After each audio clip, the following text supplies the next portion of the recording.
Le F, un pas de casque, est propulsé par service d'outils FGL, votre stratégie gagnante pour les produits Makita, DeWalt et Milwaukee.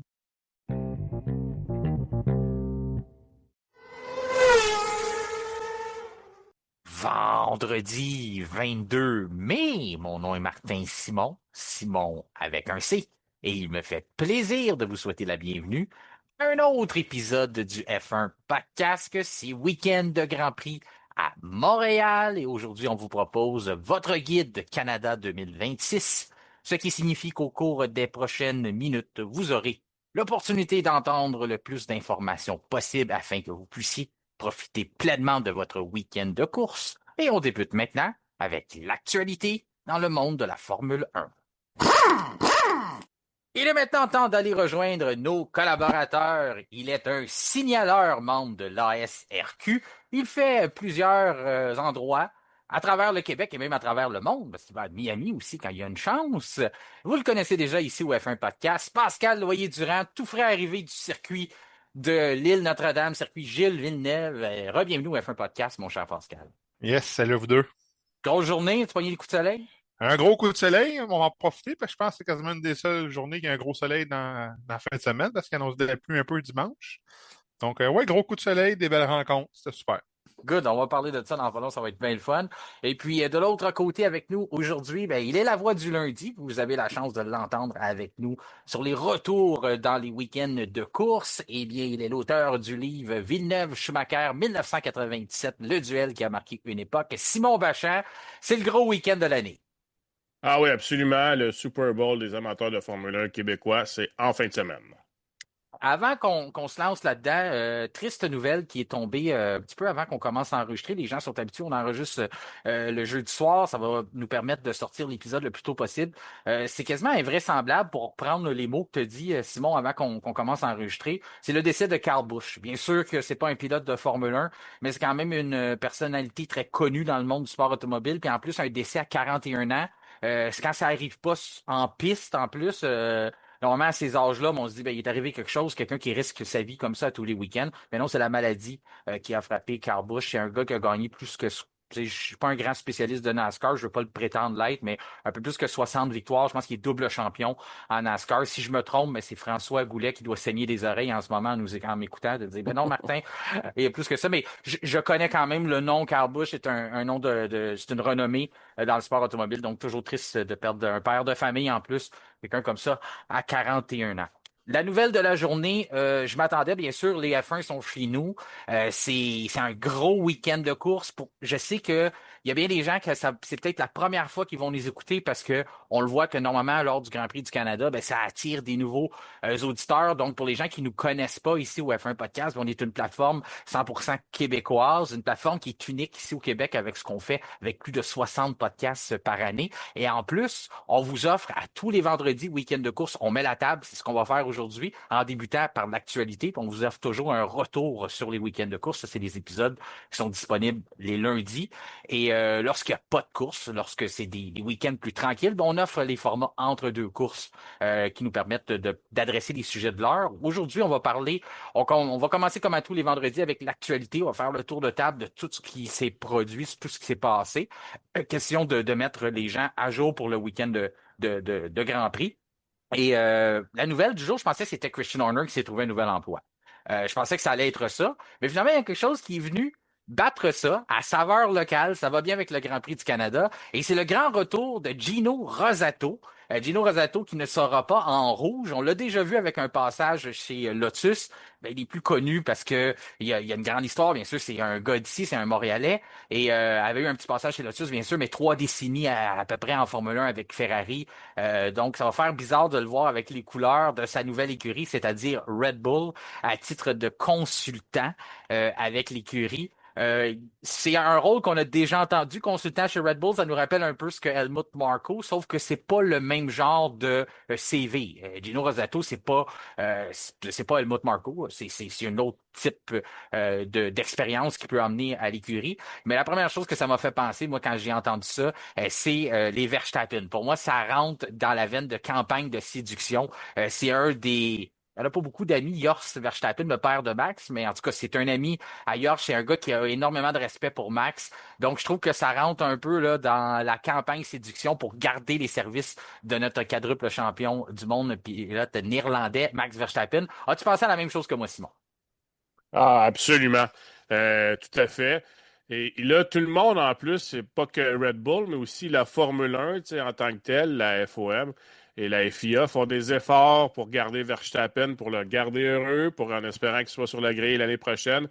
Et je me demande juste, est-ce qu'on est en train de trop le gâter? Mais allons pas jusque-là. Pour le moment, on comprend très bien la grande campagne de Red Bull. On laisse Verstappen s'amuser au Nürburgring. On l'entoure de gens avec qui il est à l'aise. Il y a des gens qu'il connaît bien.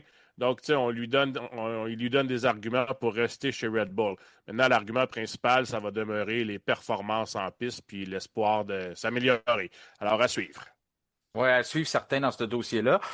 Comme tu dis, c'est sûr que ça le rend heureux, mais au moins, on a quand même emmené un gars d'expérience non plus. C'est pas juste un de ses amis de nulle part qu'on a sorti. C'est un gars qui a roulé sa bosse. Comme tu dis, c'est un gars aussi qui est bien connu de l'ensemble de la Formule 1. Donc, c'est pas un gars qui doit se présenter quand il donne une poignée de main à quelqu'un. Normalement, les gens sont capables de le reconnaître. En plus, nommer ça une fois qu'on est à Montréal, du côté de Red Bull, parce que pour les gens qui nous écoutent, la nouvelle, là, en s'en allant vers le circuit, elle devrait être pas mal rendue confirmée. Nous, comme je dis, on tourne ça un peu d'avance, on est le jeudi, mais je peux vous dire que cette nouvelle-là, là, elle est béton. Donc, Gino Rosato qui rejoint Red Bull. De ton côté, Pascal, on parlait de Verstappen. As-tu eu la chance de le croiser aujourd'hui? Est-ce qu'il avait l'air de bonne humeur? Parce que de ce que j'ai entendu, le 60-40 qui se prépare pour l'année prochaine, ça a l'air d'être quelque chose qui l'a un peu, disons que ça l'a un peu assagi, là. Je pense il va être un peu plus patient, prendre son gaz égal, puis voir un peu ce que les nouvelles technologies en F1 nous réservent. Est-ce que c'est ce qui t'a dégagé aujourd'hui quand tu l'as croisé? Et je vous dirais qu'après 4 ans d'essai, j'ai enfin réussi à avoir ma signature de Verstappen. Donc, j'étais un fou comme de la marde. Quand je l'ai vu, j'ai dit, je suis ton plus grand fan, Max, je peux avoir ton autographe. Puis il y avait son père à côté qui dit non, il dit c'est moi son plus grand fan. Je suis ton deuxième plus grand fan d'abord. Fait que les deux avaient l'air super de bonne humeur, bien contents d'être là. Ouais. Puis il a pris le temps d'arrêter, vraiment de faire une belle signature. Fait que c'était pas à la va-vite, genre je vais m'en débarrasser. Fait que tu sais, il avait l'air d'être un bon mindset, je t'avouerais. Ah, c'est ça. Fait que le 60-40, ou c'était déjà l'effet Rosato qui se faisait ressentir. Eux autres voulaient D'après déjà moi, c'est parce savoir. il était content de me voir. C'est peut-être Ouais, plus ah, ça, ben ça mais se on va peut. dire ça Oui, comme c'est ça. Ça se peut. T'as toujours l'air. T'as tellement l'air accueillant. Puis en plus, C'est ça. t'es le signaleur le plus rapide au monde, hein? Ça, c'est la Ben oui, réputation. c'est ça. Fait que, Ben, en gros, c'est ça. Fait que ça, la nouvelle de Rosato, je trouve que ça sort quand même à point à Montréal. Ça a été bien fait de la part de Red Bull. Du côté de Verstappen, ben aujourd'hui, ben oui, dans ses déclarations, le 60-40, ça semble l'avoir calmé un peu. L'autre nouvelle aussi qu'on avait à commenter sur Red Bull, ben, c'est les rumeurs d'Oscar Piastri qui pourrait être pressenti pour remplacer Verstappen advenant un départ. Là, ça s'est peut-être apaisé un peu avec justement les nouvelles du 60-40 puis tout ça. Mais si on regarde du point de vue de Piastri, on est allé lui poser la question. Puis la réponse qu'il y avait pour les médias présents, c'est que lui, il se voit pas chez Red Bull. Il n'y a jamais eu de communication directe. Du moins, c'est ce que souvent les pilotes vont tenter à dire, mais qu'il était flatté quand même pour lui. Il trouvait que c'était une belle forme de reconnaissance de savoir que Red Bull pourrait vouloir ses services advenant qu'on chercherait un remplaçant pour Verstappen. T'en penses quoi de ton côté, Simon, de ça? Est-ce que c'est de la fumée sans feu? Ça existe-tu vraiment en Formule 1? Tu vois-tu vraiment Piastri être le remplaçant de Verstappen ou du moins la meilleure option possible si Red Bull avait à se tourner vers quelqu'un d'autre pour leur futur? Ben, en premier lieu, il faudrait qu'il soit convaincu qu'il va toujours être le numéro 2 chez McLaren, puis je ne suis pas sûr que c'est le cas. Alors, est-ce qu'actuellement, quand tu regardes ce qui se passe en piste, puis tu essaies de pronostiquer ce qui va se dérouler dans les 6 à 8 prochains mois, est-ce que tu penses que Red Bull va être meilleur que McLaren? Je pense qu'on peut en douter, à tout le moins, là, surtout que McLaren va mieux depuis quelques Grands Prix, donc ils se sont réajustés rapidement après un début de saison difficile. Donc, en ce sens-là, j'ai de la misère à comprendre pourquoi Piastri quitterait pour aller chez Red Bull dans une situation où il ne connaît pas, où il va nécessairement avoir une période d'apprentissage, et où on n'est pas certain de pouvoir mieux performer et où on n'aura probablement pas le meilleur moteur pour les 3 ou 4 prochaines saisons.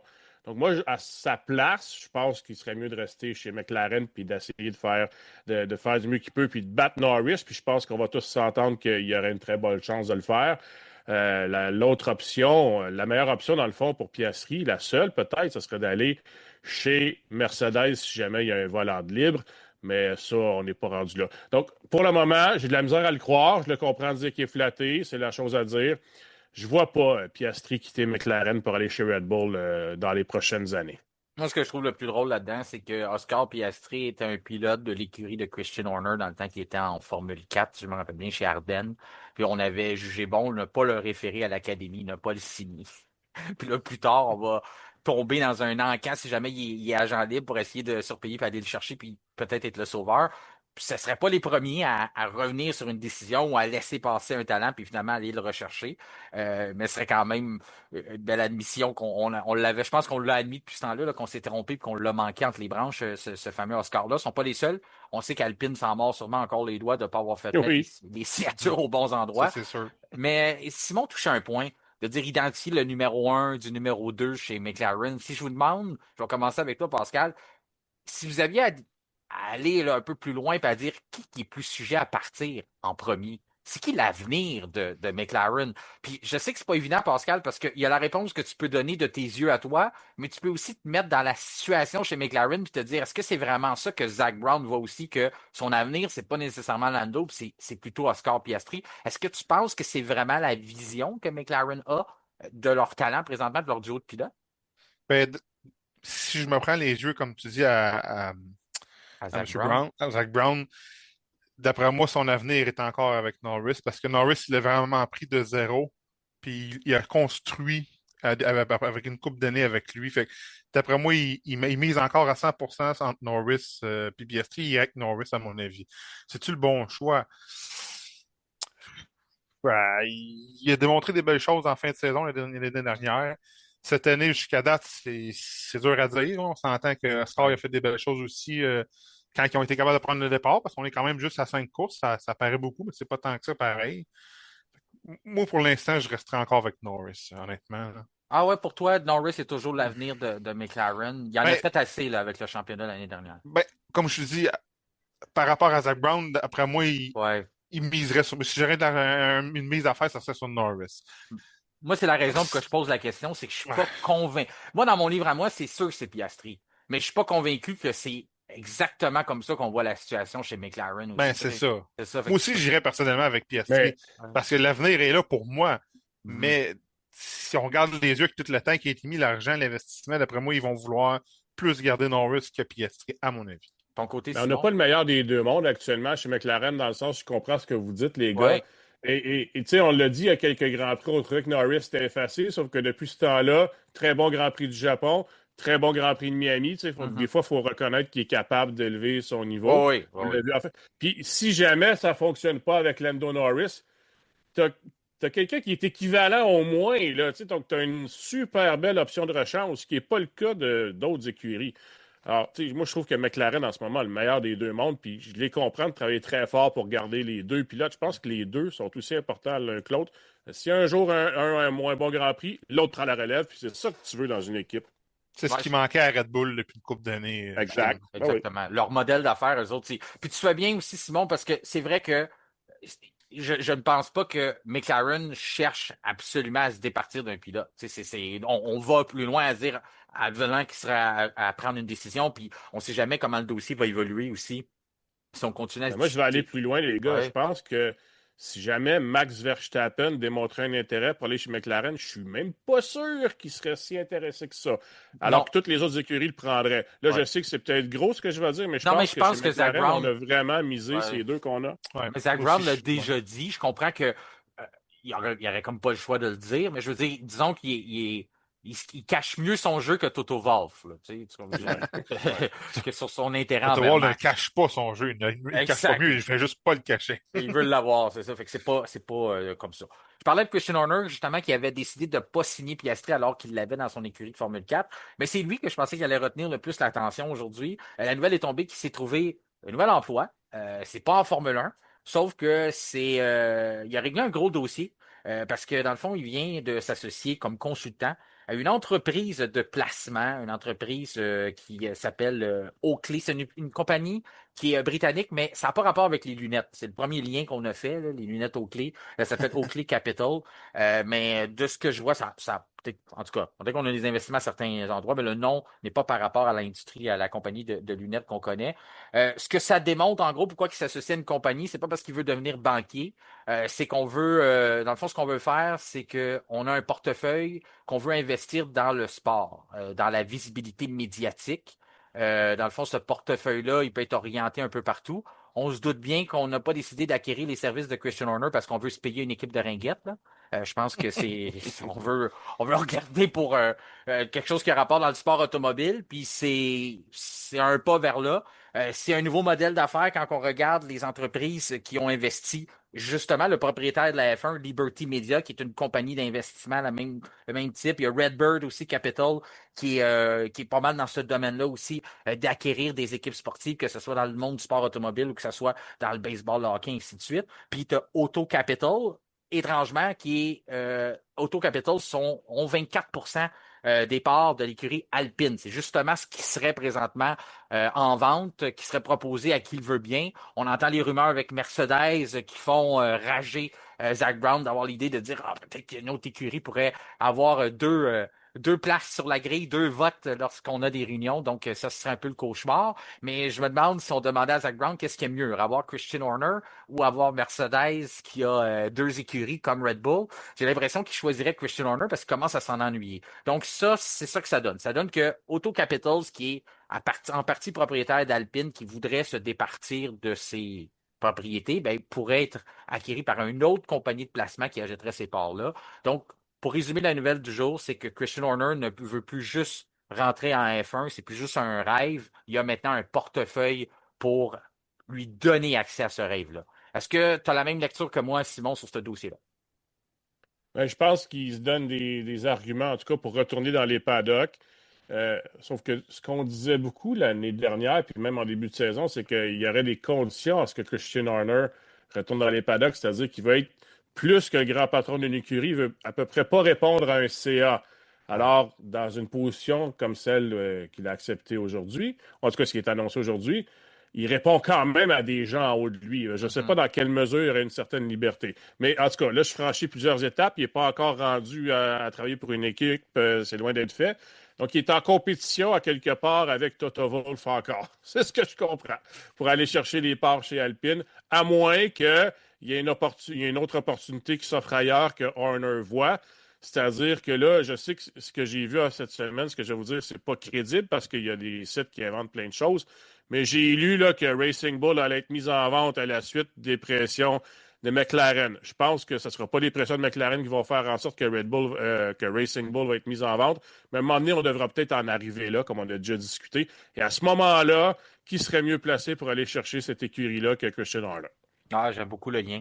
J'aime beaucoup le lien que acheter quelque chose qu'il connaît déjà, une coquille qu'il connaît avec des bases en Italie. Il a développé Ouais, en partie. ouais, exactement. Non, c'est pas mauvais, puis il sera dans une meilleure position. Tu disais que ça vient de ses paroles ou qu'il veut pas nécessairement répondre à personne. Je regarde présentement en Formule 1, Simon, qui répond pas à quelqu'un? Parce que même Ben, à Toto part Wolff, Toto Wolff, même pas lui, grand monde. il Ouais, répond quand exact. même à la grande famille Mercedes, là. Il y a quand même des C'est réunions sûr. avec des. Tu sais, on se rappelle, quand il a voulu signer Lewis Hamilton, supposément que les demandes de Lewis ont été présentées à Mercedes, puis que c'est en haut qu'on voulait pas lui donner le rôle d'ambassadeur, les 15 ans, toutes ces choses-là. Fait que, tu sais, Toto Wolff, autant que c'est un homme milliardaire qui emmène large, je pense que il y a une grosse opinion, puis sa parole pèse beaucoup chez Mercedes, mais encore là, même lui dans le siège qui est, j'ai pas l'impression qu'il répond à personne non plus. Tu sais, Zach Brown ne veut pas, il joue le gros boss, puis c'est correct, il est le gros boss de McLaren, mais avec, tu sais, on s'entend que c'est plutôt, c'est le fonds d'investissement de Bahreïn qui est pas mal plus en charge de McLaren. Absolument. Ouais. Donc, tu sais, je comprends ce que tu veux dire, là, puis Christian Horner, c'est dans ses mentalités, des fois, de voir gros et tout ça, mais je pense pas que ça existe présentement en Formule 1, le poste, si c'est vraiment ça qu'il recherche, un poste avec Ben pas de non, boss, parce que là. c'est ça, il y a Ouais, personne qui va lui laisser la liberté totale sans jamais qu'il doive rendre de compte. Ça c'est ça. ça existe à peu près nulle part là, dans le monde. un poste comme ça. Donc, là-dessus, tu as raison. Mais est-ce qu'il y aura les mains libres pour faire comme... Parce que du temps de Dietrich Mateschitz, il pouvait faire pas mal ce qu'il voulait chez Red Bull, parce que ça allait bien. Donc, principalement à cause de ça. Puis Mateschitz faisait confiance. Est-ce qu'il va retrouver ce niveau de liberté-là à un autre endroit? Peut-être que c'est trop espéré, justement. Puis pour les gens qui ont entendu parler de BYD, ça, BYD, c'est un compétiteur de Tesla, une entreprise chinoise, par contre, qui fait des voitures électriques. Ben, ça ne veut pas dire que la rumeur est fausse. C'est sûr que ça a été ça, le vent, pas mal qui court BYD, mais ça ne veut pas dire que BYD ne pourrait pas se joindre au projet, ne pourrait pas être avec Oakley aussi dans l'investissement, ne pourrait pas être aussi un partenaire titre qu'on pourrait donner à l'écurie après ça. Ça veut pas. Tu sais, pour les gens qui ont entendu cette rumeur-là, il n'y a pas de lien présentement, mais ça ne l'exclut pas. C'est pas parce qu'il y a une nouvelle qui s'est trouvé un emploi de consultant que BYD ne sera pas nécessairement. Il peut très bien faire les deux choses en même temps. Exact. Il peut avoir plusieurs chapeaux. Ton côté, Pascal, je sais que tu aimes Red Bull, je sais que tu aimes Max Verstappen. T'ennuies-tu de Christian Horner comme personnage? Drive to Survive était moins intéressant cette année sans Christian. Moi, je m'en ennuie beaucoup. Ouais. Pour tout ce qu'il a fait, je ne l'ai jamais caché que j'étais un grand fan de Red Bull et de Max. Il a bâti ce que Max est devenu, c'est en partie, entre autres, à cause de Christian. Fait que je m'en ennuie. C'est sûr qu'il y avait des drôles de méthodes, si on veut. Il était plus ou moins patient avec les pilotes. Si ça faisait pas l'affaire, c'est pas long que les sièges sautaient, mais c'était une façon de faire. Il mettait quand même. Il animait le spectacle, on s'entend. Là. Ouais. Fait que, moi, je m'en ennuie, honnêtement. Puis l'idée de revenir en Formule 1, j'aimerais ça, à quel point c'est réaliste. Comme vous dites, il ne veut pas revenir juste comme dirigeant, il veut y voir plus que ça. Mais c'est dur, là. Je le vois pas, mettons, revenir l'année prochaine. Il va prendre une couple d'années encore, puis il va être assez en forme, aussi avec vigueur qu'en ce moment, je sais pas. Mais je pense que son retour est plus avancé avec cette nouvelle-là. Ça, c'est certain. C'est sûr que ça aide. C'est sûr que ça aide. Parce que de façon réaliste, il a fait beaucoup d'argent en Formule 1, mais il y a une couple d'années, ça aurait peut-être pu être assez pour dire peut-être qu'il peut acheter quelque chose. Mais maintenant, au prix que les écuries se vendent, là, C'est tellement rendu cher. la dernière évaluation d'Alpine, de mémoire, c'est aux alentours de 2 milliards. Fait que, 24 Et c'est Alpine, on s'entend. C'est ça, 24 de 2 milliards. Ben, je ne sais pas quel genre de REER qu'il y a, Christian Horner, mais c'est de voir comment on peut trouver ça. Ça ne veut pas dire qu'il est obligé de tout le payer, il y a toujours des méthodes, mais d'avoir une compagnie d'investissement qui fait juste ça, avoir de l'argent dans différents coffres, puis chercher des places où la dépenser, ben, disons, moi, je trouve qu'il a fait un pas en avant aujourd'hui. Mais j'aime bien l'idée de Simon. Si tu réalistes avec l'histoire de Racing Bull, je sais pas, mais c'est une belle idée. Oui. Ça pourrait être un bon plan. Si tu vrai, l'avenir va nous le dire. Ça l'empêche d'être client avec Mercedes. Parce que ça, c'est l'autre bout avec Alpine. De dire, il devient client de Toto Wolff. C'est toujours ça de dire, ça serait incroyable. Ça peut se régler, à mon avis. Ouais. Là. Moi, je réglerais ça avec une série télé, là, Christian et Toto. Oui. Ça, c'est certain que ça scorerait fort au box-office, là, mais en tout cas. Mais du moins, il y a un autre dossier qui a avancé aujourd'hui, c'est le possible retour des V8. Et je dis possible parce que, bien sûr, des gens vont dire, la FIA l'a confirmé. Ben, c'est le président qui était en Floride, à Miami, qui s'adressait à des gens qui aiment les gros moteurs, puis qui voulait un peu redorer l'image de dire c'est électrique, puis tout ce qui se passait avec la saga, dire on va ramener le V8. Puis il a sorti ça. C'est correct, parce que ça part de la Fédération internationale de l'automobile. Si eux ne veulent pas, bien sûr, ça ira pas très loin. T'sais. Mais eux ont soumis leurs intentions d'ouvrir le plan là, d'ouvrir les négociations. Puis là, depuis ce temps-là, ben, aussitôt que quelqu'un a un micro, rencontre des dirigeants motoristes, ben, on pose la question parce que ça va passer par eux. Toto Wolff avait été un peu plus mitigé sur ce qu'il disait en disant ça serait le fun, il veut ramener, c'est un passionné de sport automobile qui a vécu autant de temps dans les paddocks puis veut pas réentendre ces moteurs-là. En tout cas, j'en connais pas. Fait que c'est sûr que Toto Wolff, en tant que passionné de course, il veut ramener les moteurs qui ont du son, qui ont de la puissance, comme le V8, mais il disait aussi qu'il faut que ça reste pertinent pour le commerce de l'automobile. Donc, encore là, je pense qu'il se soumettait aux intérêts de son employeur ou de son big boss quelque part, qui est Mercedes, de dire, si nous autres, ça ne nous tente pas d'en produire des moteurs comme ça, on n'en fera pas. Là, la question a été posée à Ford. Je trouve qu'il est un joueur quand même assez important parce que relativement nouveau, ça date de cette année, leur retour en F1, même si la préparation de cette année a commencé d'avance, mais on fait une coopération pour développer le moteur électrique avec Red Bull. Eux, ils se sont fait poser la question, puis ils ont dit qu'ils seraient ravis de développer, de travailler conjointement avec Red Bull, avec la Formule 1 pour développer un V8. Donc, déjà là, très bonne nouvelle dans ce dossier-là pour les gens qui souhaitent revoir une motorisation à 8 cylindres. Si Ford dit ça, c'est que nous, on veut diversifier nos motorisations chez Ford. Je trouve ça intéressant quand même qu'on dise ça parce que c'est pas du tout ce qu'on entend des fois quand on suit les médias puis qu'on veut, ici au Québec, on va aller vraiment vers un virage vert, vers électrique, empêcher les moteurs thermiques, les rendre, les discontinuer ou les rendre illégales. Mais là, on entend Ford qui dit, ah non, nous autres, on n'est pas convaincus. On veut pas, on veut continuer de faire ce type de motorisation-là. On veut faire du hybride. On veut faire des moteurs électriques pleinement autonomes. On veut réussir aussi à garder une certaine forme d'autonomie avec les moteurs thermiques. Donc, ça, j'ai trouvé ça intéressant qu'on s'avance un peu plus loin avec ça. Maintenant, il en reste d'autres à jouer. Là. J'ai hâte d'entendre parler de General Motors puis des compagnies comme ça. Mais de ton côté, Simon, es-tu surpris que Ford est ouvert à l'idée de ramener des V8? C'est un peu un message contraire de où ce qu'on pense que nous autres, on s'en va. Ça veut pas dire que nous autres, on a les bonnes directions non plus. Il faut peut-être s'ouvrir un peu plus sur l'international, mais du moins, Ford, un gros joueur américain, eux autres n'ont pas l'air de vouloir laisser tomber les grosses motorisations.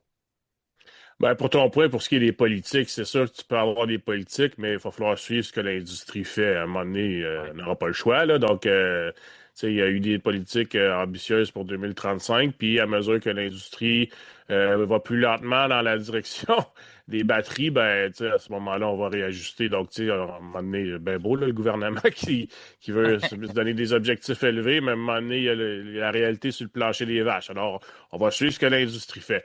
Pour ce qui est de la F1, je trouve que le message de Ford est... J'aime mieux entendre ça que d'entendre le président de la FIA, que je trouve parle beaucoup des fois, puis on dirait qu'il part avec des ballons, puis on ne sait pas trop si c'est soutenu par les gens derrière ou non. Là. De cette fois-ci, ça semble plus crédible, alors on verra. Sauf que, avant toute chose, en tant que président de la FIA, dans la première année de nouvelle réglementation, je pense que son rôle, ça aurait été davantage de soutenir ce qui se fait actuellement, puis de défendre, faire la promotion de la réglementation actuelle avant de penser à 2030 puis 2031. Ça, c'est un aparté. Oui. Mais non, j'ai rien. Puis tu sais, je suis comme toi, le son des F1 d'ailleurs, sur le texte de ce matin, je le disais à quel point, tu sais, je trouve que l'expérience d'assister à un Grand Prix a changé depuis que les moteurs font plus de bruit. Ça ne veut pas dire que c'est pas le fun, mais il s'est perdu quelque chose. Alors, pour moi, c'est encourageant. D'ailleurs, je lisais un texte cette semaine. Pourquoi pas laisser le choix aux écuries et aux motoristes de faire ce qu'ils ont envie de faire, puis chacun compétitionnera contre lui-même, puis à un moment donné, un vainqueur sera déterminé. Tu sais, rendu là, tant qu'à vouloir réglementer absolument les moteurs, pourquoi pas laisser la liberté complète? Il y aura des V8 contre des V10, contre des V12, contre des 50-50, contre des 60-40. Tu sais, je pense que ce serait comme une option intéressante, bien que je pense qu'à la fin, il y aurait une technologie qui aurait le dessus, puis tout le monde suivrait ça, mais reste que, tant qu'à avoir ces discussions-là, c'est empiternel. Alors, oui, pour Ford, je suis inquiet pour Audi puis pour Cadillac. Tu sais, Cadillac, là, 2029, là, ils veulent arriver avec leur moteur. Là, à un moment donné, ils vont-ils être tentés ou ils vont juste faire 4-5 ans avec le moteur Ferrari en attendant la nouvelle réglementation? Alors, moi, c'est ça qui m'inquiète. Tu sais, on a eu des nouveaux noms intéressants, F1, Audi, Cadillac, des motoristes importants quand même sur la scène internationale. Il faudrait s'organiser pour les garder. Ça, c'est mon point. Moi, ce qui m'inquiète le plus aussi, comme tu dis, General Motors, nouveaux joueurs qui viennent d'arriver, Audi, mais Honda n'a jamais été. C'est pas reconnu pour des grosses motorisations. Honda, là, normalement, on utilisait bien avant tout le monde les 4 cylindres avec les turbos. Justement, c'est drôle tantôt, quand tu mentionnais, bien sûr, tu imaginais une F1 où tout le monde aurait des moteurs différents. Ouais. Mais dans ma tête, c'était Honda se battait avec un V6 turbo. Tout de suite, j'ai fait c'est quasiment ça qu'ils ont en ce moment. Ben oui, exactement. Puis ça serait le type de motorisation qu'ils voudraient choisir. Fait que c'est pour ça que j'ai beaucoup de difficultés à voir Honda dire ben nous, on va en faire un V8 hybride parce que c'est pas quelque chose qui, à moins que je me trompe, qu'on voit vraiment dans leur industrie. Les gens vont peut-être m'écrire et dire ben ils ont la Acura NSX, mais même là, je pense même pas que c'est une. Tu sais, on met pas des V8 Je pense que là-dedans. c'est un 6 qu'il y a dedans. C'est ça. C'est même pas des V8. Donc c'est pas. Eux autres, c'est vraiment anormal, puis ils n'ont pas l'industrie pour aller avec ça non plus.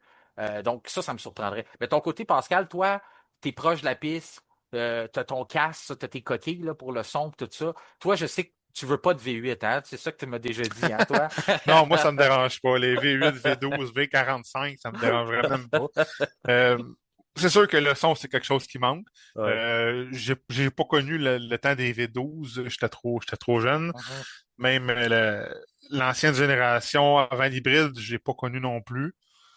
Donc, moi, ils ont toujours eu moins de son. Cette année, j'ai hâte de voir à quel point que ça va être encore moins que versus l'année C'est passée. supposé être plus. Parce que moi, j'ai hâte. C'est ça. Le Audi, là, ça va être complètement fou. Pour les gens qui se dirigent vers le circuit, en fait, moi, c'est ce que j'ai hâte le plus, d'entendre le Audi en personne. Puis, Mais au moins, elle est pas belle, mais ça fait plus beau son, ça va déjà être cool. Ouais, toi, je sais que tu l'aimes pas. Mais peut-être que le son va t'aider. Mais je te dis, tu vas rester surpris, Pascal, comment que tu vas être capable de la différencier par rapport aux autres. Le son de la Audi, c'est assez phénoménal, là. Tu vas l'entendre de loin, en plus, là. Mais c'est ça, j'ai hâte d'avoir. Puis tu sais, le samedi, je suis au poste 1, puis il y a une sprint le samedi. Fait que j'ai hâte d'avoir leurs 5 secondes pas de preheat, mais de préparation pour le turbo, là. préparation. J'ai Ouais. hâte de voir parce que je suis au 1, fait que je vais être direct en face. J'ai hâte de voir à quel point ça va être bruyant. On s'en reparlera samedi soir, mais non, moi, je trouve, c'est sûr, je suis comme vous, je trouve qu'il manque un peu de son, mais ça reste que c'est toujours le fun pareil d'aller voir les Formule 1. Là. Ouais. Eux autres, ils manquent pas de son pour l'instant, ils manquent de performance. Puis des fois, ça peut mener au son quand on les range plutôt au garage. Ben, c'est Honda, qui était pour une première fois, a terminé un Grand Prix avec les 2 voitures depuis le début de la saison. On va reprendre ce que Pascal disait, il y en a juste 5 Grands Prix, là, faut pas virer fou, mais quand même, C'est ça. c'est pas l'idéal quand tu lances une nouvelle réglementation de dire, on va juste finir une fois avec les 2 voitures. Mais c'est quand même du positif. En fin de semaine, ce qu'on va essayer de développer, c'est de développer la confiance que les pilotes vont avoir envers la voiture, moins de vibrations. On va être capable d'aller chercher de la vitesse en virage, être capable aussi de la maximiser, le déploiement de la batterie. Donc, Honda va travailler un petit peu là-dessus en fin de semaine. Donc, ça sera à surveiller si on est capable d'en soutirer quelque chose. Je termine avec une nouvelle sur le jeu EA Sports, la plateforme F1. Pour une première fois en plus de 10 ans, ben, il n'y aura pas de jeu qui va sortir. Ça va être une forme, une mise à jour. Hein. Je pense que c'est le bon mot. Là. J'avais un mot en On a un anglais. DLC dans le fond en Ouais, anglais qu'on appelle en ouais. français une mise à jour. Une C'est mise ça, à jour. que vous allez être capable de télécharger. Il y a plusieurs prix qui ont été avancés, mais je pense pas qu'on va sauver beaucoup d'argent. Là. Je pense que ça va quand même se tirer aux alentours de 50 $ ou 40 $ ou peut-être moins, mais j'ai pas l'impression qu'il va y avoir une grosse économie. C'est le 3 juin que ça va être disponible. Ce qui m'a surpris, moi, c'est que oui, on va avoir les nouvelles voitures sur ce qu'on attendait. Cadillac Audi, ça aurait été vraiment pas le fun. Je sais pas pourquoi on nous vendrait quelque chose sans mettre les nouvelles voitures, les nouveaux pilotes, mais qu'on va adapter les nouvelles technologies et qu'on va finalement avoir la chance de réagir comme Verstappen ou comme Leclerc ou peut-être comme George Russell si on se met à avoir à gagner ou à Kimi Antonelli. Mais on va être obligé de gérer notre énergie lors des Grands Prix. Donc, on va pouvoir sacrer nous autres après nos voitures aussi. J'ai hâte. Mais tu ris, Pascal, mais c'est la première chose que quand ça sorti, j'aimerais ça le laisser dans les simulateurs. J'aimerais ça voir à quel point c'est ton cerveau travaille à l'envers de dire ben là, je vais aller vite, mais je veux pas y aller en même temps. En tout cas, c'est quelque chose qui pique ma curiosité, mais on va adapter ça, puis il va y avoir le nouveau circuit aussi, le Mad Ring, là, le circuit de Madrid. Toi, as-tu délaissé complètement les plateformes F1? Parce que je sais que vous faites des compétitions sur Gran Turismo et tout ça, mais c'est quelque chose qui t'intéresse ou pas en tout? J'ai tellement pas de temps que non. Ouais. Je joue pas à F1. Avec les enfants, les courses l'été, l'équipe de course de la FSR, je manque de temps, fait que non, j'ai pas le luxe de pouvoir jouer à ce jeu. Mais est-ce que ça pique ta curiosité d'essayer une voiture qu'il faut que tu lèves le pied ou tu dis j'ai pas besoin Ben, de l'essayer pour comprendre j'aimerais pas ça? si tu me dis que tu l'achètes, je vais aller chez vous, je vais aller l'essayer, mais je ne l'achèterai pas pour ça, attends. Mais on le laissera pas avec ton casque virtuel. Parce que je parlais de ça avec Simon aujourd'hui, puis je t'ai déjà regardé jouer avec ton casque, puis moi, juste te regarder, ça me donne mal au cœur. Je sais pas comment tu fais, mais en tout cas, toi, en tout cas, t'es bon C'est une avec ça, là. habitude, c'est une habitude. Ah ouais, moi, je t'ai regardé à un moment donné, puis j'avais l'impression d'être dans l'auto avec toi, j'avais le mal de transport. Ton côté, Simon, ça va-tu te donner le goût de l'essayer, toi, l'histoire de recharger, lever le pied, comprendre un peu plus ce que les pilotes vivent? Je sais que toi, les plateformes de jeu, tu les as délaissées depuis un petit bout, mais t'as encore ton Mario Kart de temps en temps. Peut-être que Verstappen te dirait que peut-être que Verstappen te dirait que écoute, c'est t'es plus près. d'actualité. Ouais, c'est ça. Peut-être qu'il dirait que t'es plus près de la réalité avec ça, reste avec ton Mario Kart, mais Ouais. qu'est-ce que t'en penses? Oui, moi, je suis comme Pascal, là, en premier lieu, c'est parce que j'ai plus de temps, là, depuis que j'ai des enfants, là, la console, je vais dire, est pas mal vieille, puis j'ai pas beaucoup retouché. Et j'ai des jeux que j'ai achetés il y a 10-12 ans, j'ai à peu près pas joué, là, donc je ferais bien attention avant de me lancer dans quelque chose. Mais à vous écouter, c'est sûr que ça me tenterait, là, mais je voudrais comme la totale, le vrai simulateur avec les pédales, puis le volant, puis être capable de m'enfermer pendant 2-3 heures pour faire des tours. Pour le tester, justement, là. Puis cette année, encore plus, parce que, tu sais, on dit que la conduite a beaucoup changé.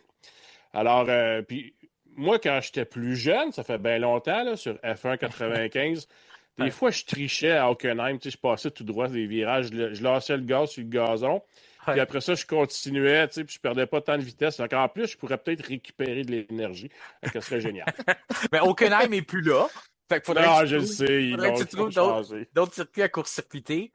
Mais moi, je pensais que tu allais dire que dans ton temps, puis je vais pas te vieillir, mais je pensais que tu allais dire dans ton temps, moi, c'était pas l'auto qui bougeait, c'était la piste. Parce que les années 90, Ouais. c'était la Ouais, piste qui c'est vrai, c'était avançait. plus ça, ouais. Ça va.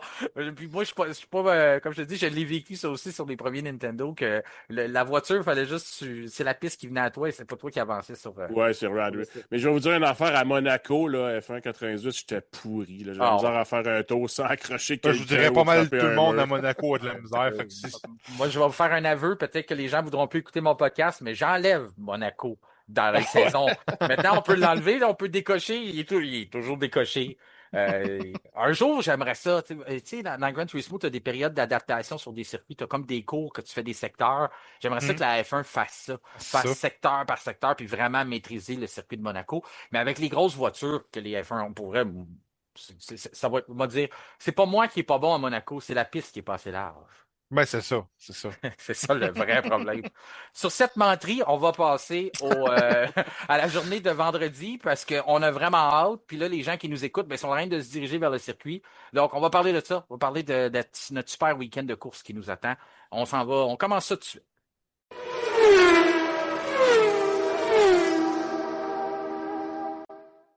Eh bien oui, c'est ce week-end que la F1 rentre à Montréal, ici au Québec, sur le circuit Gilles Villeneuve pour une 45e édition de ce Grand Prix dans la métropole sur le tracé de 4,361 km, 14 virages, 6 à gauche, 8 à droite.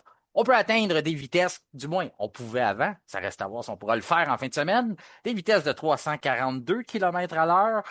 Dans le temps, 72% d'un tour se faisait à plein régime. Ça aussi, on pourra surveiller ça au cours du week-end.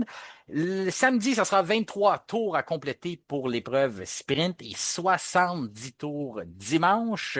Le manufacturier Pirelli a apporté ses gommes les plus tendres. Ça, c'est une bonne nouvelle. C3 pour la gomme dure, C4 pour la gomme médium et C5 pour la gomme la plus tendre.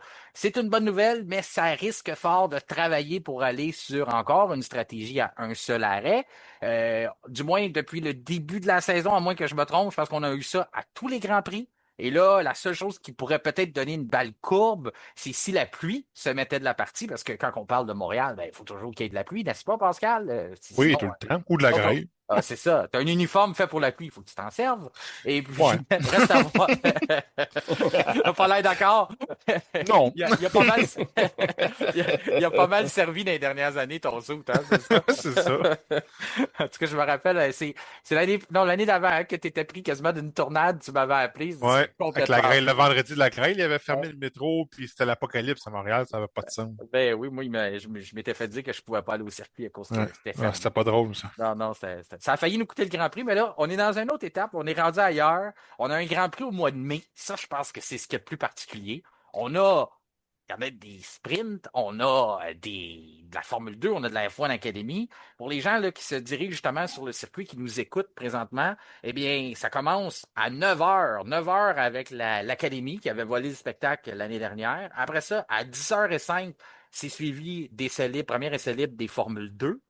Après ça, après le dîner, 12h30, les Formule 1 seront en piste. Une seule essai, hein, une seule séance d'essai libre pour le week-end. Et là, on retourne à la formule régulière du 60 minutes, pas 90 minutes comme on avait fait à Miami parce qu'on avait eu une longue pause. Donc ça sera intéressant de voir comment les différentes équipes vont composer avec ça. Et dans l'après-midi, après ça, 14h, les F2 reviennent en piste pour leur séance de qualification, suivi des F1 qui viendront se qualifier après ça. À 16h30 et même après ça, il y en a à 18h, les F1 Academy, fermeture du site.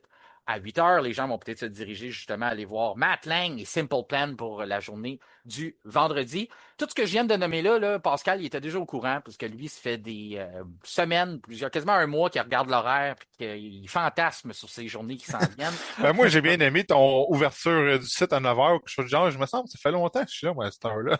Attends, c'est-tu 9h? J'ai-tu fait une erreur? Ben, Non, j'ai c'est 8 9h, heures. 8h, 8h, 8 tout ça, heures, mais ouverture. ça fait Ouais. quand même longtemps que je suis là pareil. Ben oui. C'est quoi? C'était avec toi que je parlais? J'ai dit, moi, je vais être là de bonne heure demain. Je vais être là aux alentours de 8h, 9h. Puis tu me Ouais, regardais comme ça. Ouais, ouais, c'est toi qui me dis ça. Hein. Toi, c'est pas de bonheur, ça. tu vas déjà avoir dîner rendu à cette heure-là. Tu vas être rendu à ton souper. Nous autres, on part de la maison vers 3h. Hey, c'est fou. Hein? Puis vous revenez à Oh quelle heure boy. d'habitude après une Vers journée? 11h.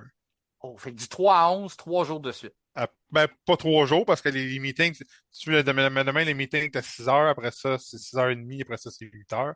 Mais les journées finissent tard, comme tu as dit, à 6h, l'académie, c'est tard, là. Puis la question que tout le monde se pose, est-ce qu'il va y avoir du ketchup cette année? Je sais pas, je vais pouvoir vous dire ça après, après le souper de Une année, il samedi. n'y avait pas de ketchup. Ça a été la grosse histoire.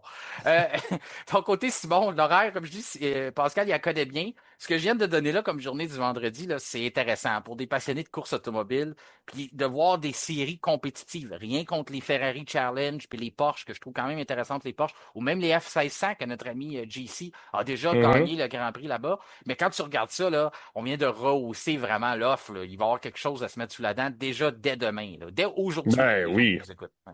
Totalement. Moi, j'écoutais puis je me demandais quand est-ce que les gens allaient trouver le temps pour aller dîner. Parce que moi, j'aurais de la misère. S'il y a une file trop longue là, au stand, j'ai pas le temps, tant pis. Non, c'est Je ça. crèverai de faim ou je paierai quelqu'un pour qu'il m'achète quelque chose. Hubert, Parce que Hubert et les estrades. c'est ça, exactement. Parce que, tu sais, non, comparé de certaines années, comme tu l'as mentionné, là, tu sais, où c'était facile d'aller se promener, puis de relaxer, puis on va aller regarder les kiosques, puis quelle casquette, puis quelle chemise je pourrais m'acheter, puis ces Oui. choses-là. Là, en fin de semaine, si t'arrives pas tôt, là, bonne chance pour ça. Parce Ben moi, je... qu'honnêtement, je pense que c'est la meilleure année, là, sincèrement. moi, c'est la meilleure Ouais. horaire que j'ai vue. Puis, écoute, moi, je suis coupable de ça. Quand c'est la F1, je suis dans les estrades, ça, c'est sûr. Mais quand il y avait d'autres séries, j'en profitais justement pour, comme tu disais, aller C'est clair. la pause toilette, la pause nourriture, et jaser avec les gens qui sont dans la zone des fans, puis tout ça. Mais là, je vais essayer de rencontrer le plus de gens possible parce que c'est ça que je trouve le plus le fun. Mais il va falloir que je m'organise parce que c'est sûr que quand il va y avoir de l'action en piste, je vais vouloir être assis dans mon siège, ce qui n'était pas toujours le cas différentes années. Pascal, de toutes les éditions que tu as faites, c'est l'édition que tu vas être le plus occupé? Ou ça change-tu votre volume, vous autres? Parce que dans le fond, il y avait des séries en piste pareilles ou est-ce que ça change quelque chose pour vous? Ben non, parce que je te dirais que justement en Porsche ou en Ferrari, on était quand même pas mal occupés parce qu'il y avait souvent des contacts ou des incidents. Donc, on Oui. avait souvent des choses à faire. Là, plate mais pas plate, les F2, c'est des pilotes qui sont quand même plus chevronnés, on s'entend. Fait que c'est des meilleurs pilotes, sauf que c'est la première fois qu'ils vont virer à Montréal. Fait que ça, ils découvrent le circuit. Fait que ça se pourrait qu'il y ait des incidents. Pour nous, que ce soit un Civic ou une Formule 1, il faut avoir la même attention. Donc, ça change absolument rien pour nous. OK. Puis le fait que ça, c'est toutes des séries de la FIA, c'était pas toujours le cas. Est-ce que ça change les demandes que vous avez à rencontrer, les exigences, ou c'est le contraire, c'est mieux défini? Il y a vraiment des procédures sur quoi faire quand une voiture s'arrête, puis tout ça. Encore là, ça n'a pas de changement pour vous. Non, ça change rien. Dans le fond, il Hein? faut tout le temps attendre que ce soit une Porsche ou une Formule 1 ou une F2. Il faut attendre le logo avant d'aller sur la piste puis faire notre travail. C'est sûr qu'il y a mettons, la kill switch, il faut apprendre où ce qu'elle est, les straps instincteurs, c'est quoi que ce soit, il faut apprendre où ce qu'ils sont, mais on a tous des documents puis des notes à avoir. Fait que non, ça change rien. C'est juste une approche différente. Puis c'est nouveau parce qu'on les a jamais vus, fait que c'est plaisant à regarder. Puis pour mon autre question, t'en es où dans tes études? As-tu Fait que je fini? commence ça tantôt, mais qu'on finisse, hein. Moi, j'adore l'honnêteté de Pascal. Il essaie pas de dire, bah, c'est fait depuis longtemps, j'ai eu les brochures. Non, mais Il va aujourd'hui, je commencer me suis tantôt. promené pareil. Je me suis promené dans les puits tantôt. J'ai regardé un peu comment c'était fait, où les switches étaient positionnés exactement à peu près. Parce que vu que dès que tu dis que tu es signaleur Marshall, ils sont contents de te voir. Fait que si tu leur demandes, mettons, je peux-tu regarder ça? Oh, vous avez, fait qu'on s'approche des autos, puis on pose des questions, puis ils nous aident. Fait que non, ça reste que il y a quand même des meetings le matin qui nous expliquent le fonctionnement de la journée et tout. Fait que non, je suis pas inquiet. Une autre affaire que je trouve intéressante, intéressant à donner aux gens, demain, à partir de 10h30 jusqu'à 11h, il va y avoir les pilotes de la F1 Academy qui vont être disponibles pour signer les autographes. Ça, je trouve ça le fun parce qu'on a coupé ça un petit peu avec la popularité de la Formule 1. Avant, les pilotes étaient un peu plus disponibles pour des. Ouais. Mais là, maintenant, on m'a expliqué qu'on ne peut plus le faire parce qu'il y aurait des émeutes. Puis... Là, les puits Ouais. de F2 et de F1 Academy sont accessibles pour tout le monde. Ça, t'aurais pas dû le dire, parce que là, moi, je voulais y aller. Non, non, Mais ouais, ces deux puits-là sont accessibles pour Ouais, tout le ouais. monde. Fait que, tu sais, on s'entend qu'une F2, c'est quand même très impressionnant à voir de proche. Ouais. C'est sans rien enlever au 1600 puis au Porsche, Non, non, c'est une une autre autre classe, la mécanique. F2, on Mais s'entend, c'est là. une machine à 2 millions, là. C'est ça, c'est une mini Formule 1. C'est là. ça. Fait C'est que pas compliqué. ça change de quoi, là. Quand on voit une voiture à 2 millions, c'est à Rue Crescent, il n'y en a pas une tonne, mais quand tu vois une voiture, tu le regardes, ben là, c'est C'est ça. ça. C'est Là, c'est pas t'en as 22, là. Fait que Ouais, non, sinon, fait que ça, c'est accessible à tout le monde. Puis Les pilotes, la plus tu belle, peux c'est la les voir. Cadillac, hein. La Cadillac de Colton Herta, là. Ah, moi, j'aime bien Belle. la Red Bull. Ah oui, ouais, mais ils ont toujours des drôles de. Mais la Colton, en tout cas, la Mais ils ont, Cadillac à ils ont Colton plein de belles Herta, couleurs. là. Ouais. Honnêtement, ils sont toutes belles. Ils ont toutes des belles couleurs. Ils ont c'est pas dur à battre, mais ils sont plus belles que les Audi. Fait que c'est pas dur à battre, on vous dit. Mais On a ils n'ont pas toujours. de drôle de livrée comme ça. C'est toutes des Ouais. belles couleurs. Du vert, du brun, Non, c'est beau. Ah, ça va être intéressant à voir. Simon, les F2, c'est-tu quelque chose qui va attirer ton attention pendant la fin de semaine? Parce que je sais que tu portes un coup d'œil quand même, toi, à la Formule 2. Il y a quand même. C'est sûr que cette année, on l'a dit, hein, c'est pas la grosse cuvée, là. Puis on peut toujours avoir des surprises. À part Colton Herta, puis sa belle livrée Cadillac, puis le fait que lui est vraiment là. Tu sais, pour les gens qui ne le connaissent pas, c'est un gars qui a délaissé le Indy, que sa seule. Tu sais, ça le cache pas. Il veut vraiment aller en Formule 1. Je sais que tous les pilotes en F2 ont ça comme espoir, mais lui a décidé de prendre un peu moins d'argent, peut-être mettre sa carrière en jeu, mal paraître si ça ne va pas bien, pour espérer faire son chemin en Formule 1. À part Herta, y a-t-il quelqu'un d'autre que tu as hâte de voir en fin de semaine, Simon? Oui, parce que depuis le début de la saison, moi, je surveillais beaucoup Alex Dunn, savoir Oui, ce qui arrivait avec le lui. pilote irlandais. Malheureusement, ça a mal été en Australie, puis ça a très mal été à Miami pour lui, donc il ne s'aide pas du tout là, jusqu'à maintenant. Mais écoute, à un moment donné, il va bien finir par faire un bon résultat. On En rappelle tout cas, aux gens que Dunn oui. avait délaissé son contrat McLaren. Je pense pas qu'il y avait beaucoup d'opportunités là-bas parce qu'on l'a dit, il y a deux bons pilotes. Mais pour aller chez Red Bull, finalement, c'était Helmut Marko qui avait signé ça. Puis il y a quelqu'un chez Red Bull qui a dit bon, on n'a pas autorisé ça, Helmut ne travaille plus vraiment pour nous. Puis là, on lui a redonné de l'argent. Puis on lui a dit. Fait que là, il s'est retrouvé pas de temps. Débrouille-toi. Ouais, débrouille-toi. Puis là, je Fait pense qu'il qu'il est est allé chez devenu. Alpine. Oui, exactement. Il est devenu un pilote de Alpine, mais en tout cas. Fait que sur ça, on lui jette quand même un coup d'œil parce que la raison pourquoi il a attiré l'attention de tout le monde, c'est qu'en essai libre chez McLaren l'année dernière, il avait fait des temps qui étaient très, très près des pilotes de Formule 1. Fait que depuis ce temps-là, ben, il est tombé dans l'œil d'un peu. Je dirais pas tout le monde, parce que je pense pas qu'il est tombé dans tes yeux nécessairement, Simon, mais on le regarde plus à cause de ça. Ouais, mais là, ça va pas bien. Hein. Ouais. L'accrochage à Melbourne avec son coéquipier en début de course à une relance, c'était vraiment ordinaire. Puis à Miami, ben, il était loin là, parce qu'il y avait une pénalité, si je me souviens bien, puis il a terminé. On l'a presque pas vu. Puis il a terminé dans le mur, un accident pas très chic.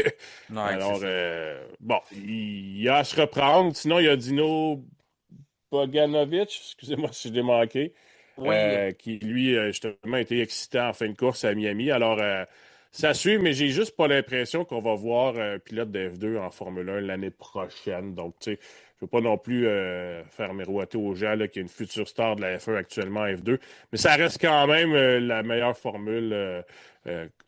Bon, OK, on peut comparer avec l'IndyCar. Excusez-moi, je ne veux pas blesser personne. Mais tu sais, c'est quand même une excellente formule de course, là, la F2. oui. Oui, c'est des bonnes voitures. Puis, tu parlais en F2, il faudrait qu'il y ait une ouverture en F1. Il y avait, je fais une parenthèse parce qu'Esteban Ocon avait des rumeurs autour de lui là, qui l'entouraient. Puis, avec raison, parce que c'est pas.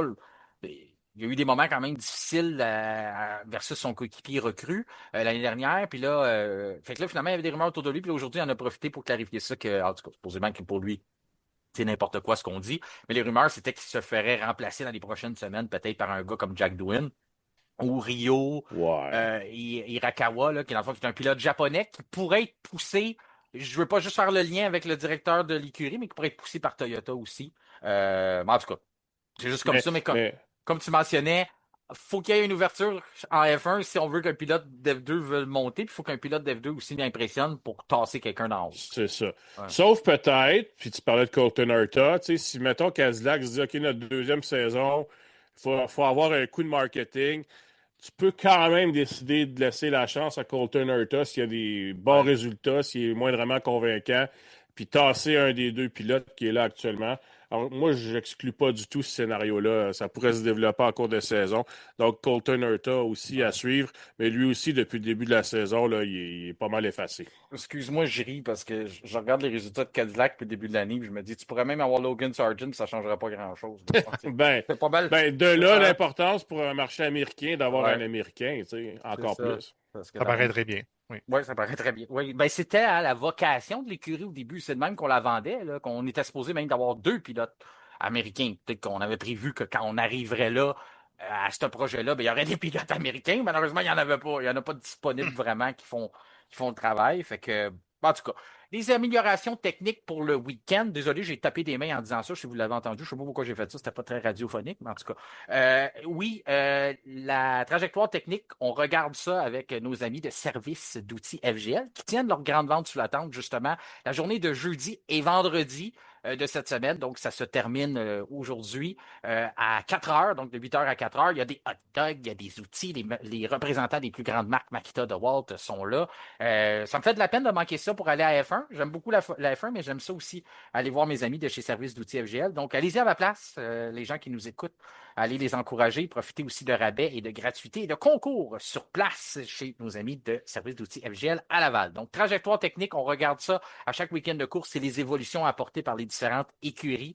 On fait ça quand même rapidement en fin de semaine parce qu'on savait pas mal ce qui s'en venait. C'est Mercedes qui est supposé d'adapter à sa voiture la plus grande évolution technique de sa saison. On n'avait rien vraiment apporté encore, ne serait-ce que des spécifications pour différents circuits. Donc là, on veut vraiment essayer de s'assurer de maintenir notre place au championnat. C'est quand même très bien parti, on va se le dire pour Mercedes. On n'a pas perdu de Grand Prix depuis le début de l'année. Oui, c'est passé avec quelque chose en sprint, mais quand même, du côté des victoires en Grand Prix, ça va très, très bien du côté de Mercedes. Donc, notre plus grosse évolution technique, ça va être quelque chose qu'on va vérifier, de voir tout ce qu'on va être capable de changer, mais c'est assez élaboré. Là. On parle même une nouvelle boîte de transmission qui serait plus légère. On parle aussi du nouveau, on a adapté un nouveau fond plat. Donc, il y a vraiment des choses qui sont révisées. C'est tout ce qu'on a pris en note depuis le début de la saison, je dirais même depuis les essais hivernaux, qu'on trouvait qu'il était déficient sur la voiture. Ben, c'est tout ce qu'on a regroupé ensemble pour ramener ça sur un gros. Il y a différentes stratégies en F1. Il y a des écuries qui vont apporter des améliorations constantes, puis il y en a d'autres qui vont garder ça pour la fin, faire comme Az, puis mettre ça à Austin, puis ça donne rien pour la fin de l'année. Mais je veux dire. Faber, il y a 2 ans, au dernier Grand Prix. Ouais, dernier Grand Prix de l'année. En tout cas, non, c'est des blagues. Il y en a qui font vraiment ça, mais le plan plus réfléchi, en tout cas, c'est de n'apporter soit souvent ou de n'apporter justement dans des grosses relâches comme Mercedes fait aujourd'hui. L'autre façon de faire, ben, c'est McLaren qui fait ça souvent. On apporte ça de façon séparée. Donc, on a apporté la moitié de nos évolutions au Grand Prix de Miami. On a pris une lecture là-dessus. Puis là, on emmène ce qu'on pense qui va continuer de performer. Donc, la deuxième partie de cette grosse évolution-là arrive à Montréal. On avait fait la même chose l'année dernière puis l'année d'avant. Donc, c'est vraiment quelque chose qu'on a dans le concept. Même si on a eu 2 Grands Prix de moins à la saison, ça n'a rien changé dans l'échéance qu'on avait mis du côté de McLaren pour les évolutions de la voiture. Ça a très bien fonctionné, hein? On s'en rappelle, à Miami, ça a super bien été pour McLaren. Peut-être un peu moins dans la course, mais on se battait quand même jusqu'à la fin pour aller chercher Antonelli. Donc, ça va être vraiment intéressant de voir c'est quoi les gains que Mercedes va avoir fait par rapport à ce que McLaren va réussir à faire. Est-ce que ça va rester pareil ou est-ce qu'il y a vraiment un déséquilibre qui va se faire au niveau des forces? Donc, ça reste à voir. Du côté de Red Bull, on ne devrait pas apporter grand-chose. Simplement continuer à travailler, à développer les évolutions qu'on a déjà en place, qu'on avait apportées du côté de Miami. Du côté de Cadillac, ben, on apporte quelque chose de gros. Il y a des grosses évolutions à faire du côté de l'écurie américaine. Je faisais des blagues tantôt. C'est pas le meilleur début de saison, mais Simon, je t'entends la petite voix qui me dit en arrière, Martin, sois patient, c'est une nouvelle écurie quand même. Donc, c'est ça, je reste patient. Exactement. T'en allais me le dire, hein, t'as vu? Oui. Puis on en parlait tantôt, Haas n'attendra pas au dernier Grand Prix. Ils auront aussi une évolution assez significative de leur côté. Ferrari, on continue de développer. C'est nous qui avions 11 évolutions dans le Grand Prix de Miami. Ça n'a pas paru, mais on va essayer de continuer à développer là-dessus. Pour le reste des écuries, on n'a rien encore de répertorié de notre côté. Aston Martin, même chose. C'est souvent ce que les gens me demandent. Est-ce qu'Aston va avoir des évolutions? On est prudent du côté de l'écurie à Lawrence Stroll parce que comment qu'on peut développer si on n'est même pas capable d'atteindre les vitesses de pointe qu'on veut. Donc, peut-être qu'il y a des pièces sur la voiture qu'on se dira, ben, ça fonctionne pas. Mais quand on va réussir à rouler aux mêmes vitesses que les autres, ben là, on va se rendre compte que peut-être que finalement, cette pièce-là était capable de fonctionner. C'est juste qu'on mettait pas le stress nécessaire aérodynamiquement pour être capable de la faire travailler comme elle a été conçue. Il me semble que c'était beau, ça, comment ça a été dit. Mais en tout cas, je regarde ça. Montréal, c'est un circuit moteur. Tu es d'accord, Simon? C'est toujours la réputation qui a été. Est-ce que ça veut dire Et de frein. Et de frein, oui, frein, ça va bien. Hein? Je te dirais, la dernière fois qu'il y a eu des histoires de frein, c'était quoi? Australie, l'année des Jacques Villeneuve. Tu sais, des histoires que les freins ne fonctionnent pas, puis ça prend des. Je me Ben, rappelle. Mercedes, Ouais. 2014, Ah Mercedes oui, avait perdu la course en raison d'ennuis de frein. Les deux ouais. voitures avaient eu de la misère en fin de course, puis c'était Daniel Ricciardo qui avait gagné. C'est vrai, c'est vrai. Heureusement qu'il est là, Simon, avec sa mémoire. Mais c'est ça, tu sais, de mémoire, je me rappelle que la Williams, les années de Jacques, on avait fait une erreur, là. On avait comme sous-estimé la grosseur des freins par rapport aux évolutions techniques. Il y avait tellement d'appui aérodynamique qu'on avait moins avant que là, tout d'un coup, le stress on atteignait des vitesses qu'on s'attendait pas, puis là, on avait eu des problèmes. Mais du moins, depuis le début de la saison, les freins, ça va bien. Fait que je pense pas que ça va être un facteur à Montréal, mais le moteur, par exemple. Tu sais, je pense à Audi Oui. qui a eu de la difficulté avec ça depuis le début de l'année. Disons que ça tombe à un bon point, même pour Honda, là, qu'on dit on veut tester notre voiture, on va aller plus rapidement dans les virages pour essayer de déployer plus de puissance en ligne droite. As-tu l'impression que Pascal va avoir de la job en bon québécois? Oui, oui, oui, Ouais, je pense que oui.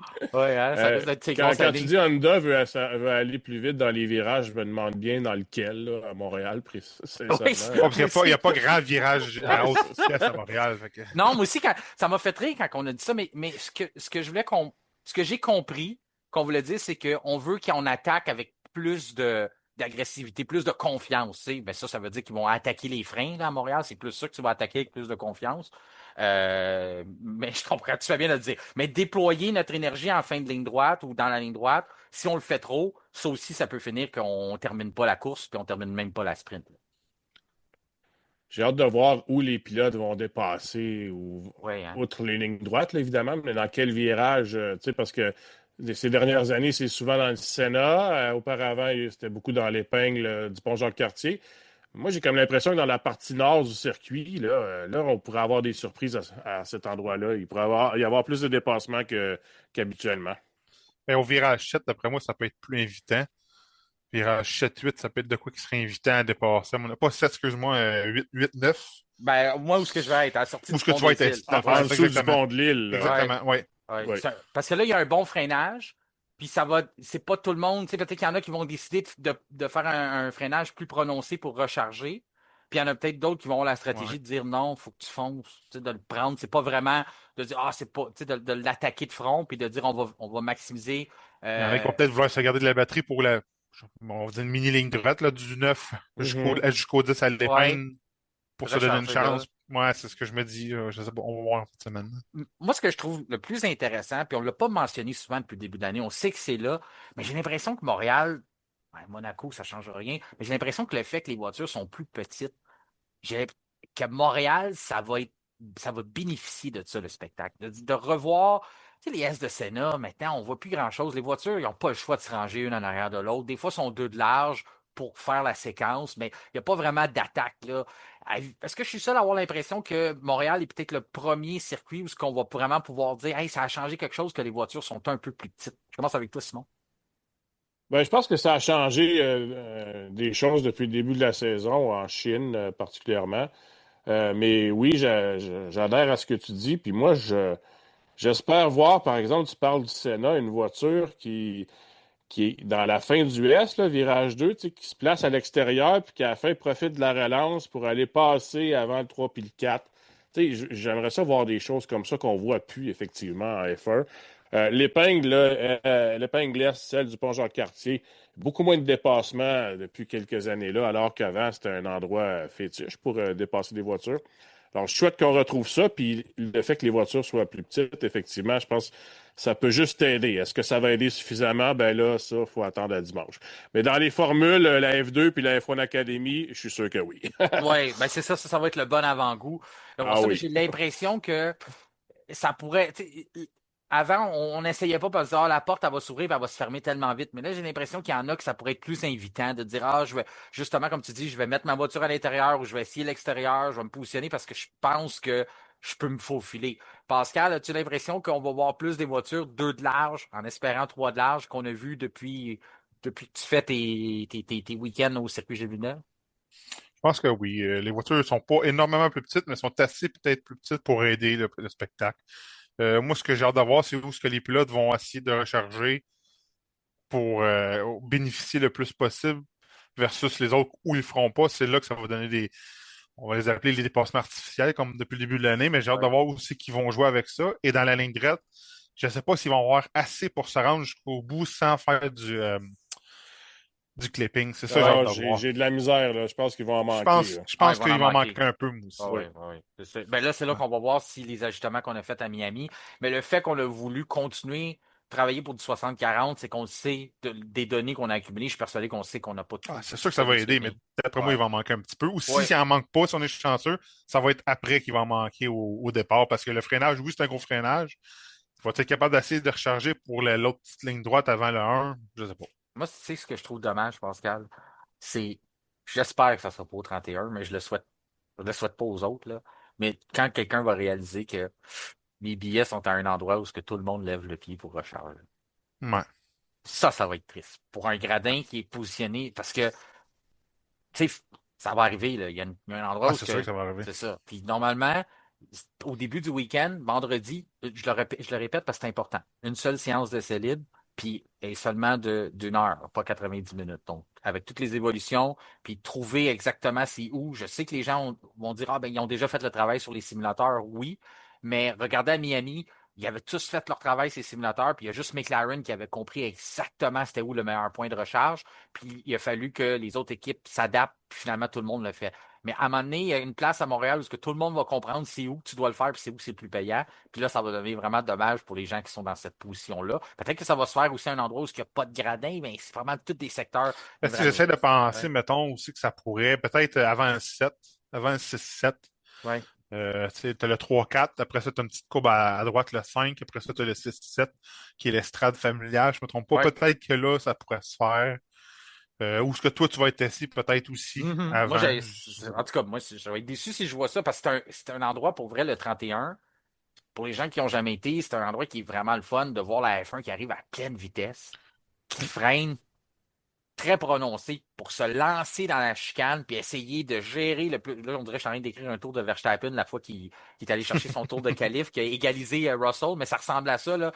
C'est qui est le plus téméraire pour lancer sa voiture puis d'être capable d'aller frôler le mur, puis après ça, ben, tu t'en vas vers l'épingle à toute vitesse. Fait que c'est vraiment une belle portion du circuit pour voir les F1 Parce qu'on peut travailler. pas couper les vibreurs tant que ça. S'il y a des grosses Non, saucisses, si je me trompe pas, c'est ouais, dans ouais, ouais, ils là sont Fait que agressifs. Ils sont agressifs.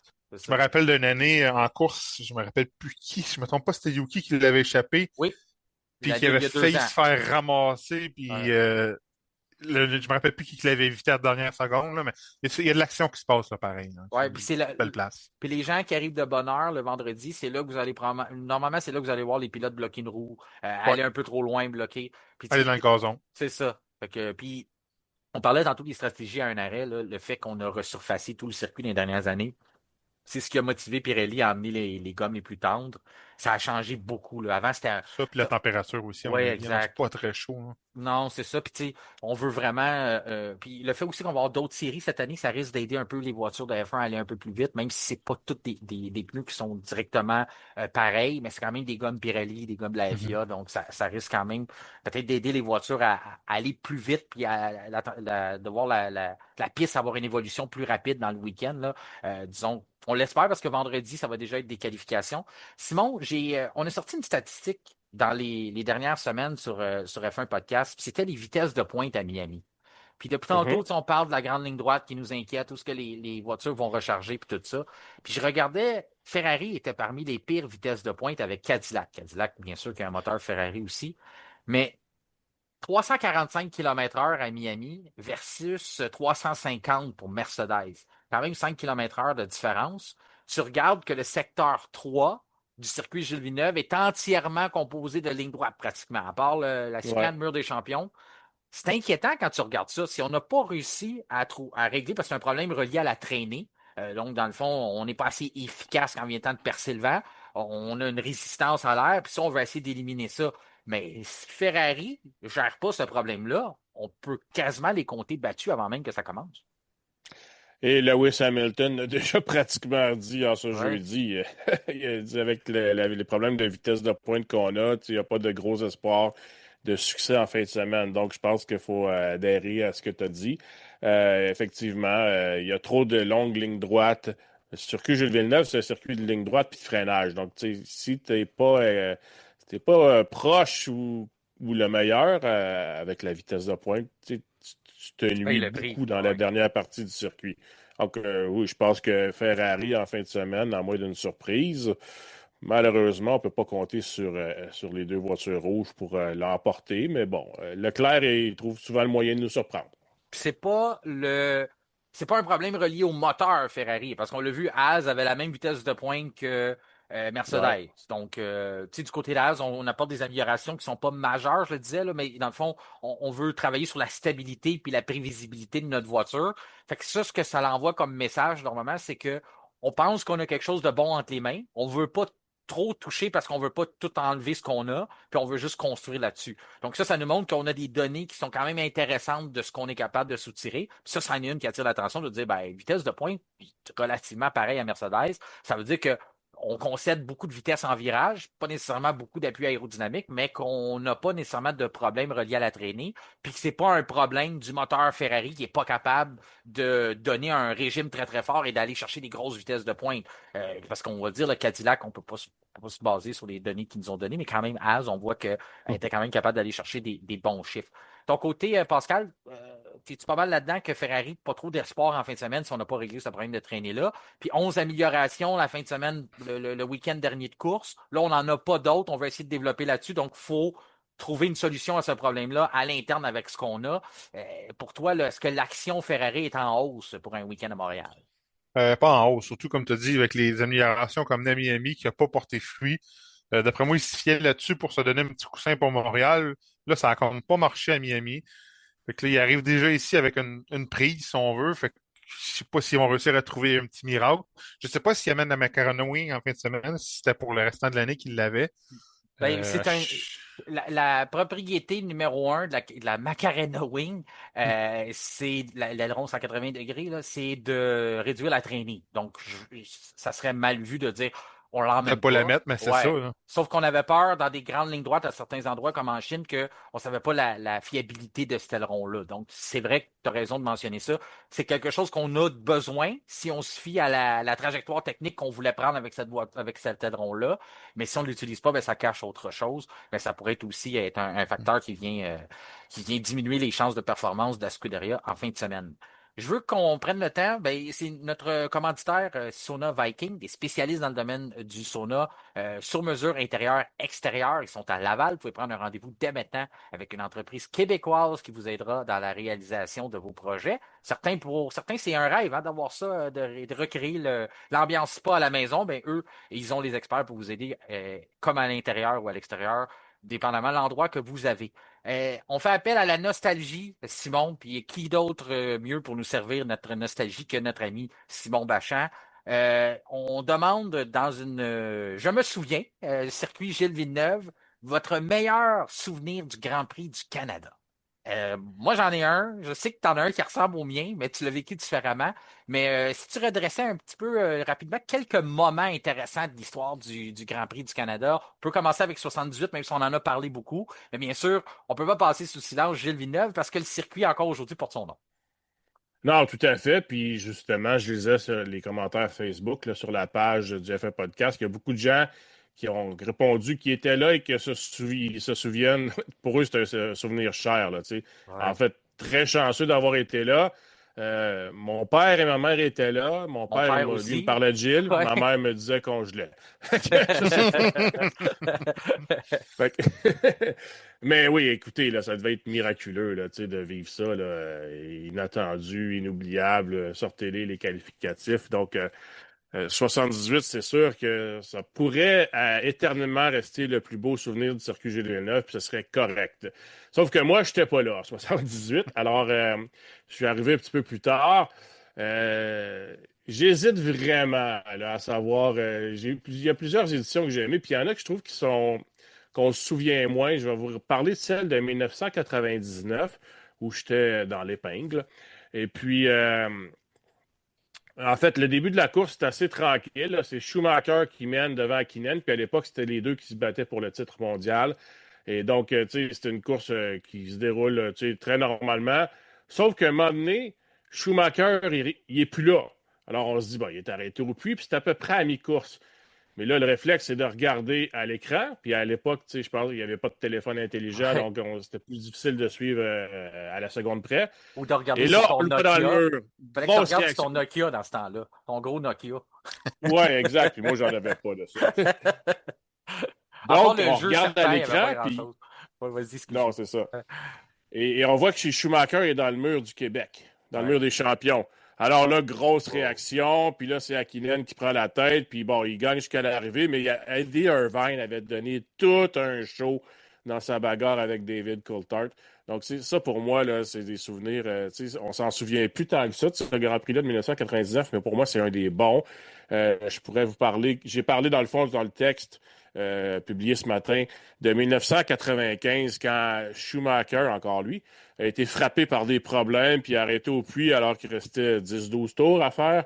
Et là, Jean Alesi se retrouve en tête du Grand Prix, puis il va chercher la victoire. Je peux me tromper là-dessus, là, je ne l'ai pas vérifié, mais je pense que c'est la première fois que la foule est allée sur le circuit, puis c'était digne de Monza. Là. Le niveau de joie de la foule, c'était extraordinaire. Alors d'être là puis de vivre ça, pour moi, c'est des souvenirs. J'ai encore des frissons à me rappeler de ça. Il était dans une voiture, je sais que Gilles, c'était une 12, mais il était dans une voiture numéro 27, Jean Lévy. Oui, la fameuse Ferrari numéro 27, Ça avait que frappé Gilles l'imaginaire. pilotait malheureusement à son décès. Là. Le chiffre avait changé. Là. Alors, Gilles, malheureusement, est mort. Puis la Ferrari numéro 27, pendant les années 80-90 à Montréal, ça restait un élément très important. Alors, quand Alesi a gagné sur cette voiture-là, la foule était folle de joie. Puis, sincèrement, ça ressemblait à ce qu'on voit à Monza là, quand Leclerc a gagné, par exemple, il y a 2 ans. On rappelle aux gens qui n'ont pas le droit d'aller sur le circuit en fin de semaine, sinon Pascal va être fâché. Attendez qu'on aille le hockey. C'est ça, les organisateurs du C'est Grand ça, Prix, oui, c'était important parce Oui. que d'ailleurs, en 95, il y avait des pilotes qui n'avaient pas fini leur course, puis il y avait des gens sur le circuit. Donc, c'est pas, honnêtement, c'est pas intelligent. Là. Ben non. C'est dangereux. Ouais. Alors, oui, tu fais bien de le souligner. Simon, plus 2011, récemment, il y a eu d'autres éditions, 2011. Je pense que beaucoup de gens s'en souviennent. Ouais. Alors, je pense qu'il y en a des éditions le fun. Mais moi, personnellement, je vais y aller à 95. 95. Moi, je t'ai vu parler de 2011 en fin de semaine. Je veux dire, aujourd'hui. Puis 2011, moi, c'est la première fois que j'ai assisté à un Grand Prix sur place. J'avais jamais eu l'opportunité d'y aller. J'avais toujours regardé la course depuis Jacques Villeneuve à la télévision, mais d'aller sur place puis d'entendre les voitures, c'est ma sœur qui m'avait téléphoné un vendredi pour dire Martin, j'ai un billet pour un samedi soir pour dire j'ai un billet pour la course demain, un billet. Puis là, je suis parti avec mon sac à dos tout seul. Heureusement que j'avais emmené un imperméable pour les gens qui savent comment ça s'est terminé. D'après moi, c'était pas assez. Ça a été la journée, la pluie, de la pluie, de la pluie. Mais moi, il y avait pas question que je me lève et que je m'en aille de là-bas. J'étais dans mon banc, sur la grille de départ, puis je partais pas de là. C'est la première fois que j'ai la chance d'entendre, de voir les F1. Il n'y a rien qui va me faire déplacer. Fait que j'ai attendu. Puis je dois vous avouer, je suis pas fier. Je vais quand même faire une confidence parce que j'aime bien nos auditeurs puis je vous aime bien, les gars, mais quand j'ai entendu les voitures pour la première fois, je sais pas qu'est-ce qui se passait, puis ça m'est jamais arrivé, mais j'avais des larmes qui coulaient chaque côté.